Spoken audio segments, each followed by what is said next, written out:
Hello everyone, this is Mahmoud. Assalamu alaikum.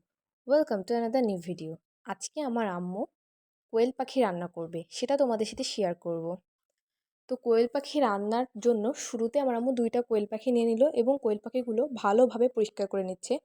পরিষ্কার করার সময় আমার আম্মু ওপরে চামড়াগুলো ফেলে দিল এবং এখন ভালোভাবে কেটে নিচ্ছে। ভিতরের নাড়ি ভুড়ি ভালোভাবে পরিষ্কার করে নিল যাতে ভেতরে কোনো ময়লা না থাকে। এর ভিতরে ডিম পাওয়া গেছে, সেই ডিমটা আমি তোমাদের দেখাবো।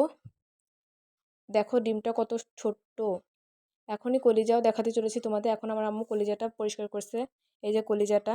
এখন গোশটা ধোয়া হয়ে গেছে ভালোভাবে। গোশ ধোয়ার পর এখন চুলাতে কড়াই দিয়ে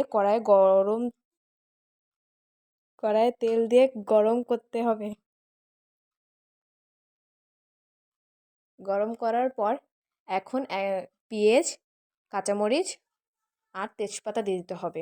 এটা ভালোভাবে নেড়েচেড়ে নিতে হবে। ভালোভাবে নেড়েচেড়ে নেওয়ার পর এটা যখন হালকা বাদামি কালার হয়ে আসবে তখন আমরা কোয়েল পাখির গোশটা দিব। কোয়েল পাখির গোশটা দেওয়ার পর একটু নেড়ে নিব, তারপরে একে একে সব মশলাগুলো দিতে আরম্ভ করব। এই যে কোয়েল পাখির গোশ এখন আমার আম্মু দিয়ে দিচ্ছে ভালোভাবে। তোমাদের সাথে একটা কথা শেয়ার করি, সেটা হচ্ছে আমার আম্মু পেঁয়াজের যে পিসটা দিয়েছিল না, ওইটা আমার আম্মু নিজের হাতে তৈরি করেছে। এটা টিউটোরিয়াল যদি তোমরা দেখতে চাও তাহলে কমেন্ট করো। কমেন্ট করলে আমার আম্মু অবশ্যই টিউটোরিয়াল দিবে। এখন একে একে মশলা দিবে। প্রথমে এখন আমি একটু নাড়তেছি, আমার আম্মু আমার হাত থেকে নিয়ে নিল। এবার মশলা দেওয়ার পালা শুরু হলো। মশলার প্রথমে আমার আম্মু দিল লবণ, সামান্য পরিমাণ লবণ, পরিমাণ মতন যতটুকু গোশ নেবেন তার পরিমাণ মতো লবণ দিতে হবে। লবণ দেওয়ার পর তারপরে দিতে চলেছে হলুদ।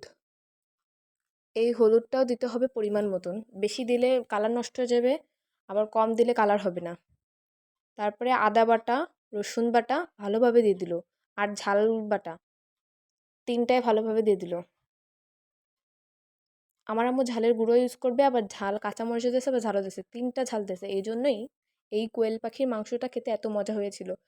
তোমরা কালার দেখে বুঝতে পারবে যে মাংসটা কত পরিমাণে মজা হয়েছে। এখন একে একে আমার আম্মু আরও মশলা দিয়েছে, যেমন জিরে গুঁড়ো, ধনিয়া গুঁড়ো, গরম মশলা, আবার আর একটু হলুদ দিল, কারণ আমার আম্মু তখন হলুদ কম হয়ে গিয়েছিল, এই জন্য হলুদটা দিয়ে দিল। হলুদ দেওয়ার পরে আমার আম্মুর একটা স্পেশাল মশলা থাকে, সেটি মশলাটাও দিয়ে দিল। মশলাটার কালার কিন্তু অনেক সুন্দর, দেখতেই পাচ্ছ তোমরা। এবার সব ভালোভাবে নেড়ে নেওয়ার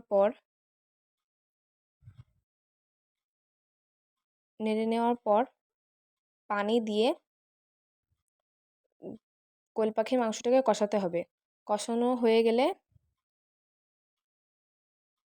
তারপরে আরও একটু পানি দিতে হবে। ভালোভাবে পানি দিয়ে নামিয়ে নিতে হবে। নামিয়ে নেওয়ার পর তোমরা দেখতে পারবে কোয়েল পাখির মাংসটা দেখতে কতটা দারুণ মজাদার হয়েছে।